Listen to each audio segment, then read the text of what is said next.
Magandang araw sa inyong lahat. Ako nga pala si Nicole Ann Masing. At ako si Chair May Balatayo. At ngayon ay aming ilalahad sa inyo ang aming nasuring pananaliksik. Na pinamagatang estilo ng komunikasyon sa group chat, isang genderless na pagdalumat. Panimula, ang babae at lalaki ay gumagamit ng magkaibang estilo sa pakikipagkomunikasyon na siyang naging sanhi ng hindi pagkakaunawaan at hidwaan ng bawat isa. Tanan, 1990, Torpa, 2010, Leo, 2016, and Onami, 2022. Naniniwala si Lakoff, 1975, na ang wika ng kababaihan at kalalakihan ay isang palatandaan na may problema sa ating kultura. Sa pahayag naman ni Tana, 1984, ang lalaki at babae ay lumalaki ng may magkaibang kultura. Kaya, nagkaroon ng cross-cultural na komunikasyon sa pagitan nila. Sila ay tumatanda sa magkaibang mundo kaya nagbigay daan ito na magkaroon ng magkaibang estilo ng pag-uusap sa pagitan ng lalaki at babae. Nakilala bilang genderless ni Tannen, 1984. Inihayag naman ni Lakoff, 1975, na ang isang rehistro ng kababaihan na kanyang pinangatwiranan upang mapanatili ang papel ng kababaihan. Mas mababa sa lipunan, ngunit sinalungat naman ito ni Cuates, 2015.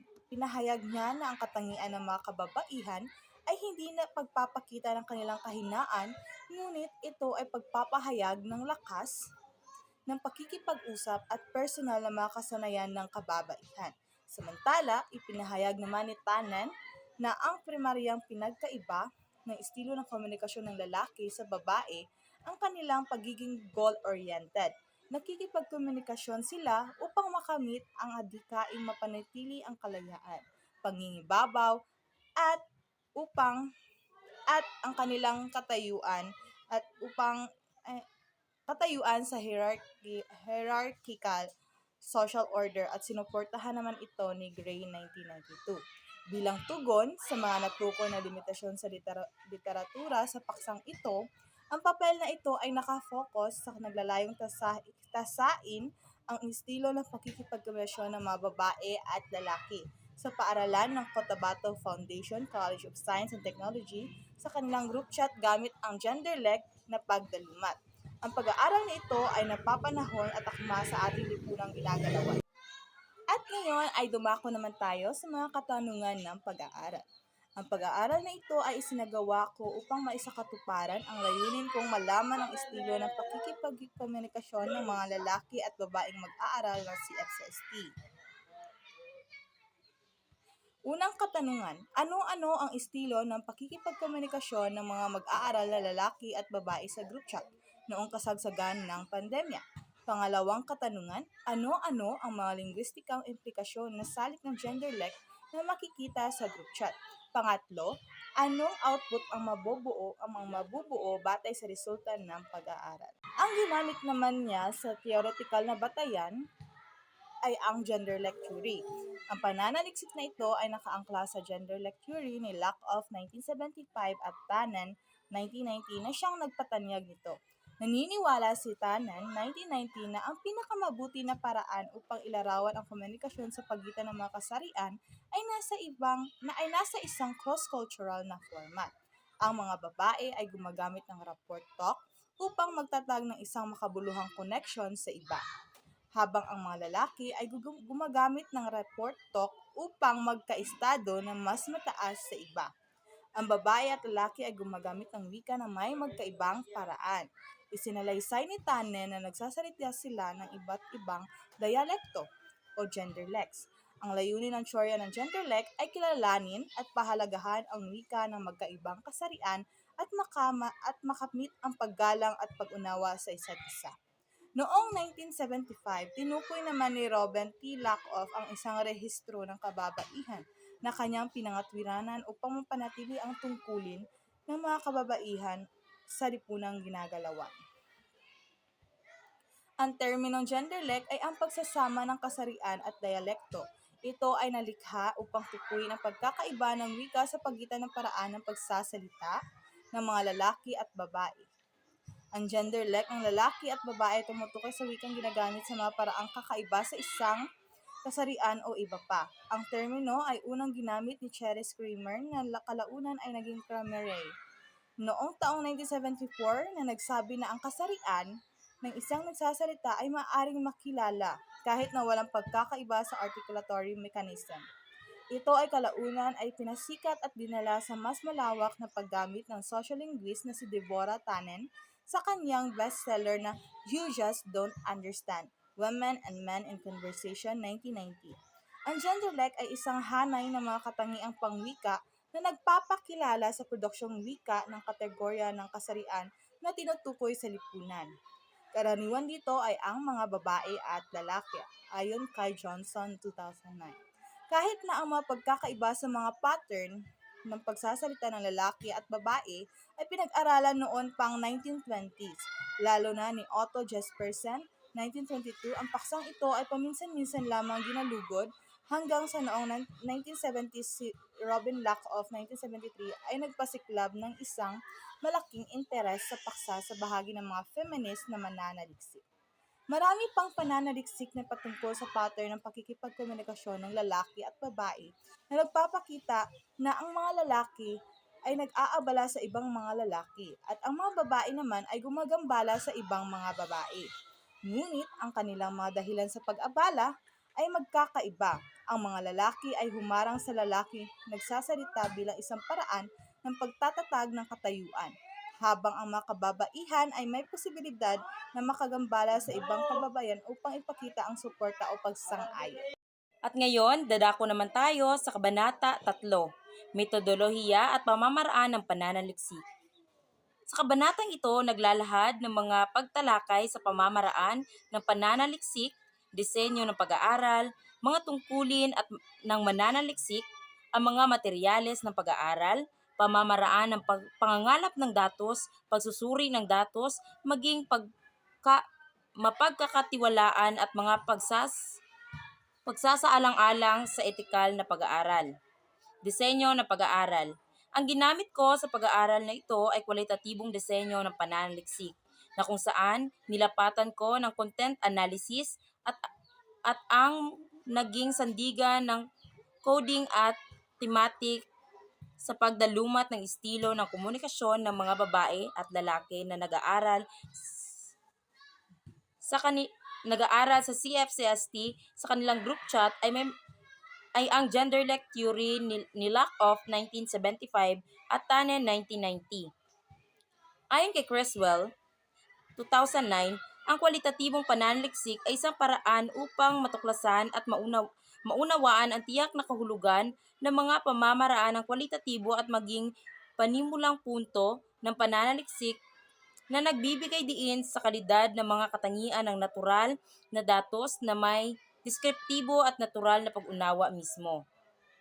Ang content analysis ay tulad ng isang kasangkapan ng pananaliksik na siyang ginagamit upang matukoy ang pagkakaroon ng ilang partikular na salita, tema, konsepto sa isang kwalitatibong datos. Nakatutulong ito upang maunawaan kung ano ang ibig sabihin ng mga salita at o ideyang iyan at kung paano nauugnay ang mga ito sa isa't isa. Ang kinakailangan upang matagumpay bukod pa rito, ang kwalitatibong content analysis ay pamamaraan para sa paggawa ng mga hinuha sa pamamagitan ng sistematikong pagtatalaga sa pagtukoy ng katangian ng mga mensahe. Hulis 1968. Tumalakay ito sa ilang mga kwalitibong pamamaraan na kasalukuyang nagagamit para sa pagsusuri ng datos at pagbibigay ng kahulugan nito. Scherer 2012. Tungkulin ng mananaliksik. Ako ay may malaking responsibilidad sa pag-aaral na ito bilang isang mananaliksik. Ako ay isang nangalap at sumuri sa mga datos na nagmula sa mga informante. Creswell 2007. Maxwell 1996, Miles and Huberman 1994, Morrow 2005. Tungkulin ko rin na suriin ang estilo ng komunikasyon ng dalawang magkabilang kasarian sa kanilang group chat.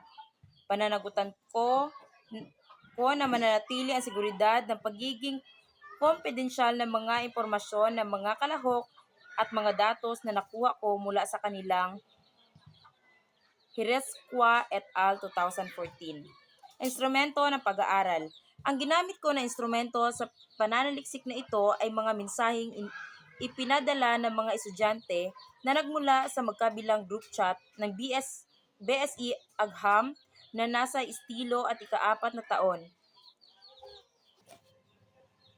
Sila ay angkop sa pag-aaral na ito sa kadahilanang sa master list sila lamang ang may halos magkapareha ng bilang ng babae at lalaki. Kinakailangan ng cellphone sa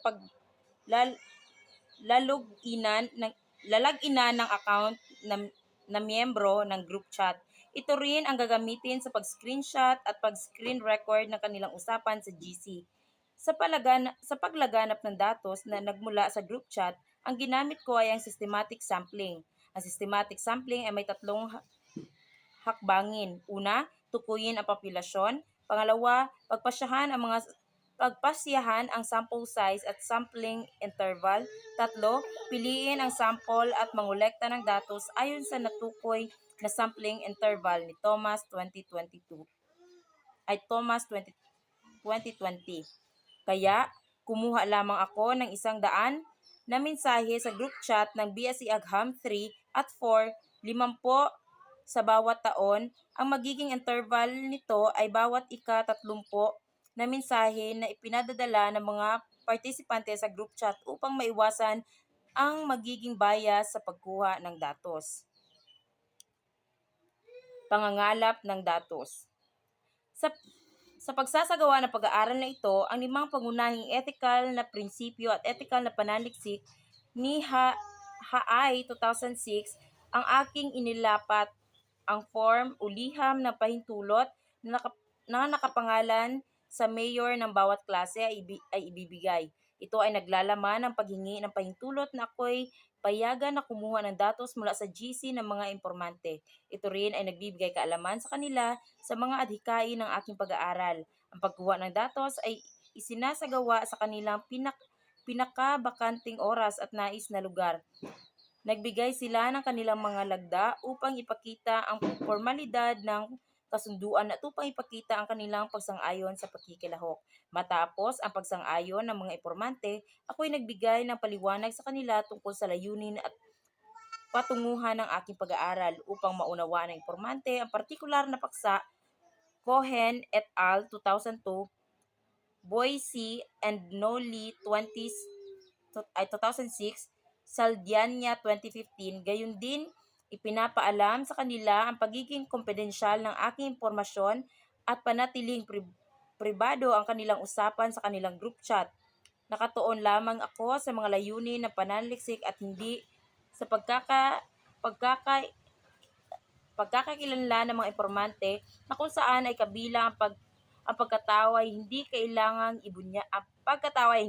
ibunyag. Nakatitiyak din sila na kapag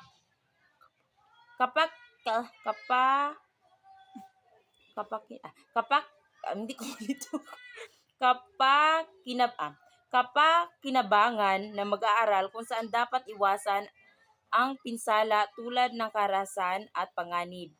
Haay 2006. Ang pagsasagawa ng pagkuha ng datos ay nakatakda ng piyetsa, unang araw at lugar sa kung saan ay malakas ang signal upang makuha ng datos at maglagay ako ng signage na nagsasaad na ang lugar ay ginagamit para sa pag-aaral. Isa sa miyembro ng GC ang siyang tutulong sa akin na kukuha ng datos upang ma-screenshot at ma-screen record ang mga mensahe na nasa group chat noong kasagsagan ng pandemya. Ito ang bahagi ng pag-aaral na gumamit ako ng cellphone sa screen record at screenshot ang mga mensahe ng mga informante sa kanilang GC. Ang mga nakuhang datos na ito ay ilalagay sa isang compact disk. Pagkatapos nito, ang prinsipyo ng reciprocity ay ibibigay sa mga informante. Ang pagiging patas, nabibigyan ng katumbas ang partisipasyon nila sa pag-aaral. Haay 2006, ito ay mahalagang bahagi sa pangangalap ng mga datos dahil obligado ang mananaliksik na pahalagahan ang oras at pagsisikap ng mga informante na makilahok sa pag-aaral. Isinaalang-alang ko din ang mga karapatan ng mga kalahok at makamit ang layunin sa kanila na kailangan para sa aking pag-aaral. Orb et al. 2001. Ang pag-aanalisa ng datos. Una kong ginawa ay ang audit o Ngayon ay dumako naman tayo sa pag-aanalisa ng datos. Ang kanyang unang ginawa ay ang pag-audit trail. Sa bahaging ito, isinagawa niya ang verbatim transcription ng usapan ng mga lalaki at babaeng impormante sa orihinal na wika at pagkatapos nito ay isinalin ito sa wikang Pilipino.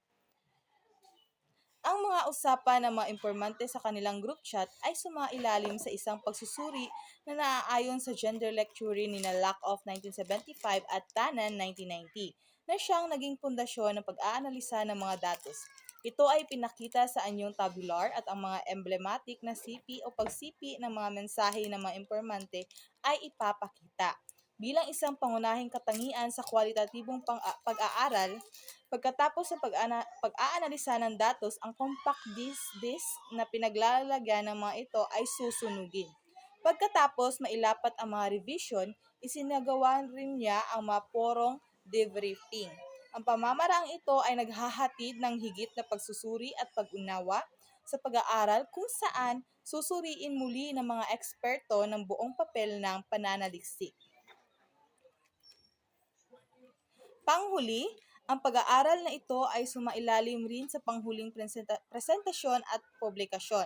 Sa presentasyon, ang mga eksperto ay nagbibigay ng mga mungkahi at mga komento na naging napakikapakinabang para sa mga susunod na mananaliksik na gustong ipagpatuloy ang pag-aaral na ito.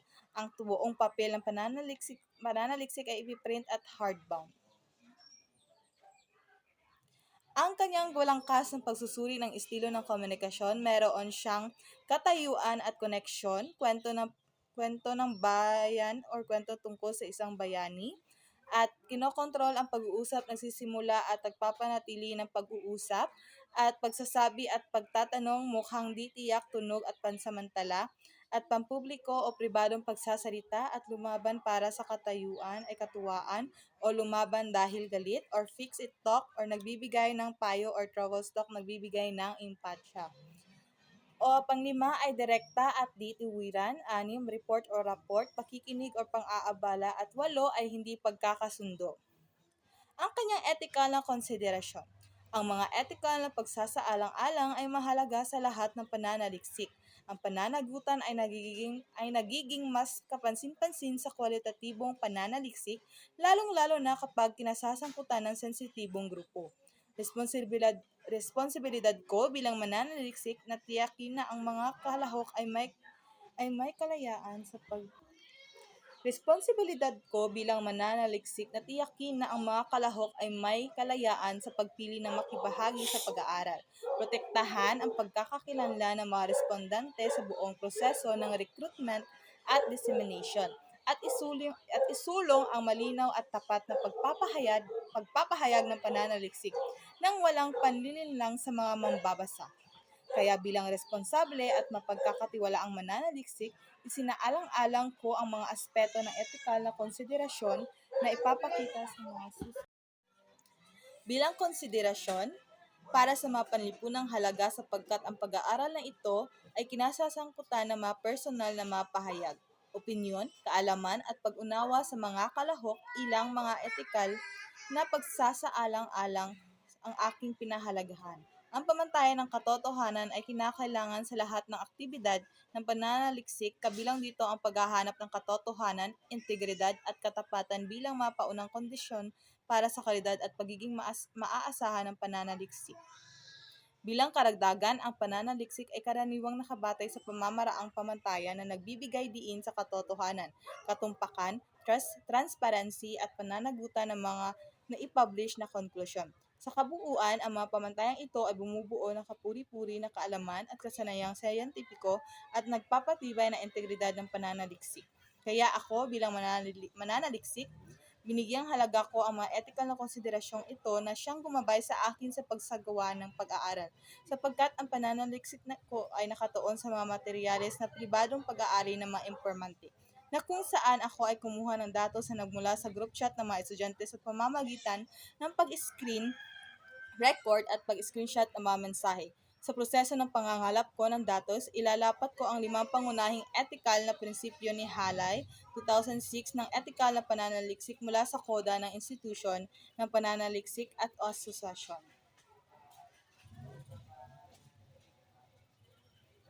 Implikasyon sa pagtuturo, kalakip ng mga pag-unlad sa teknolohiya ay ang pag-unlad rin ng mga kagamitan, sistema at kalagayan ng edukasyon. Bagaman may mga problema o krisis na humadlang sa pagpapaunlad ng sistema ng edukasyon, ang teknolohiya ay ang pagsisiyasat at patuloy ring lumalago kung kaya't ang mga suliraning ito ay nalalapatan ng agarang solusyon. Produkto ng mga teknolohikal na kaunlarang ito ay ang mga website o online platforms na ginagamit upang maitaguyod ang distance learning at blended learning environment. Isa na nga sa mga platforms na ito ang pagkabuo ng group chat na ginagamit upang mas madali ang pagbibigay ng mga impormasyon sa mas maraming tao o kalahok.